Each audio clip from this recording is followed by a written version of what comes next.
ओम गुरुवे नमः।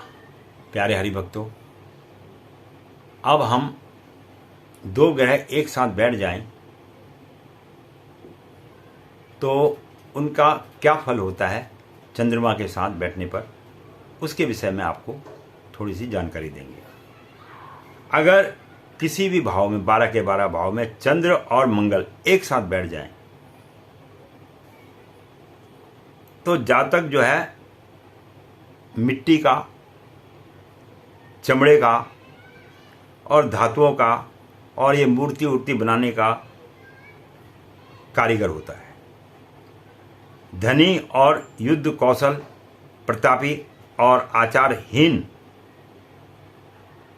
और कलह प्रेमी मतलब क्लेश करने वाला, माता से शत्रु रखने वाला, व्यवसाय द्वारा जीवोपार्जन करता है धंधा करके, और उसके रक्त विकार आदि रोगों से उसे रक्त संबंधी रोग वगैरह उसको जीवन में हो सकते हैं अगर चंद्र के साथ मंगल बैठा हो तो ये दो ग्रहों का एक साथ बैठने का कुंडली में का फल है।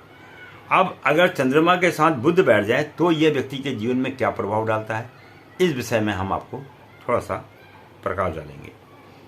तो जातक यहाँ पर जो व्यक्ति है वो धनी होता है, गुणी होता है, कवि होता है, सुंदर होता है और हंसमुख और कुल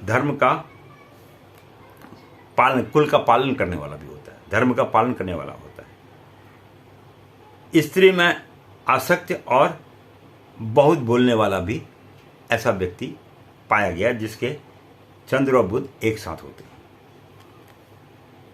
प्रियवादी, दयालु, हृदय वाला होता है, परंतु दुर्लभ शरीर, उसका शरीर जो है कमजोर होता है।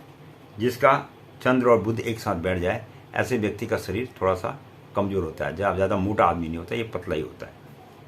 अगर किसी व्यक्ति के चंद्रमा के साथ दो ग्रहों की युति के बारे में बता रहे हैं, अगर चंद्रमा के साथ गुरु बैठ जाए तो यह क्या फल देगा, तो इससे देवता और ब्राह्मणों का भक्त कहा जाएगा जिसके चंद्र और गुरु एक साथ बैठ जाएं। भाई बहनों से स्नेह रखने वाला भी होता है और मित्रता को निभाने वाला भी होता है, अपने मित्रता को भी निभाएगा ऐसा व्यक्ति। सुशील होता है, धनी होता है, विनम्र होता है, परोपकारी भी होता है, धर्मात्मा भी होता है और गुप्त मंत्रों वाला भी ऐसा व्यक्ति गुप्त मंत्रों का भी प्रयोग करना चाहता है और कर भी लेता है। अब हम लेते हैं चंद्र के साथ अगर शुक्र बैठ जाए, दो ग्रह एक साथ बैठे किसी भी भाव में, तो यह व्यक्ति के जीवन में क्या फल देते हैं। तो यहाँ पर व्यक्ति जो है वस्तु की बिक्री करने के कार्य में कुशल होता है, जैसे सेल्समैन की नौकरी वगैरह होती है, इसमें ये सफलता हासिल कर लेता है। और शूद्रों का सामान यानी थोड़ा नीच कर्म को करने वाला, आचरण वाला होता है और झगड़ालू भी होता है। अगर चंद्र और शुक्र एक साथ किसी व्यक्ति की कुंडली में बैठे हैं तो ऐसा व्यक्ति झगड़ालू माना जाता है और अल्प वस्त्र भूषण वाला भी होता है। जैसे कई आपने देखा होगा व्यक्ति, स्त्री जो है पूरे कपड़े ना पहन के अधूरे कपड़े पहनते हैं।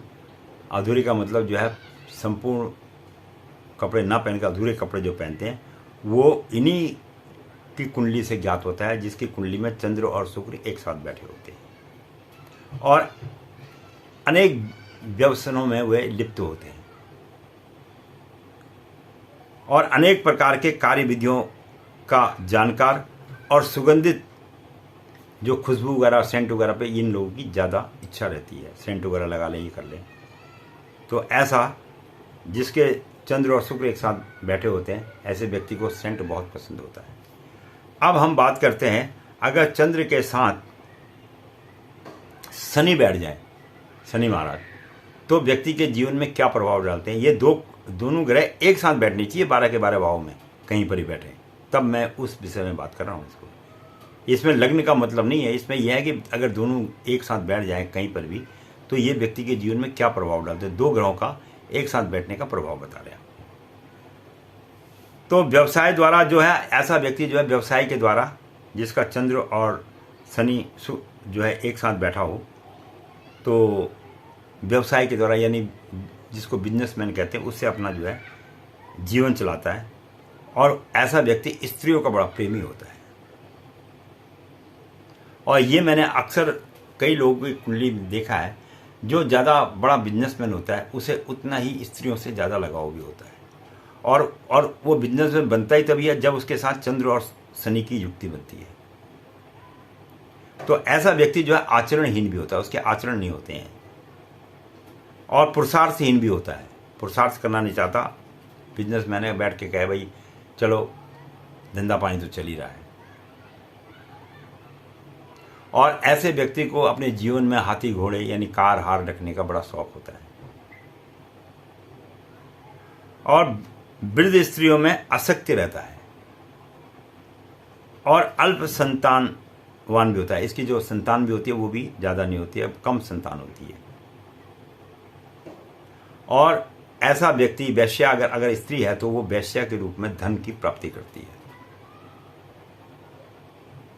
जैसे कई औरतें वैश्यावृत्ति करते हैं, तो वो अगर भाव किसी का देखना हो तो चंद्र और शनि अगर एक साथ बैठें तो ऐसी स्त्री इन चीज़ों में ज़्यादा लिप्त रहती है।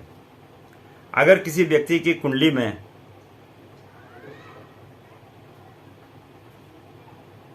इस प्रकार के ग्रह बैठ जाते हैं तो हमें इसका अनुमान इस प्रकार से लगाना चाहिए। मैं पंडित गिरीश तिवारी अपनी वाणी को यहीं पर विश्राम दूंगा। आशा करता हूं कि आपको बहुत समझ में आ रहा होगा, और यह ज्योतिष के बहुत ही गूढ़ रहस्य वाले विषय हैं जो आपको मैं जानकारी दे रहा हूं। देखते रहिए और अपना सहयोग और सब्सक्राइब लाइक करते रहिए और ज्ञान की वृद्धि करते रहिए। देखने के लिए बहुत बहुत धन्यवाद।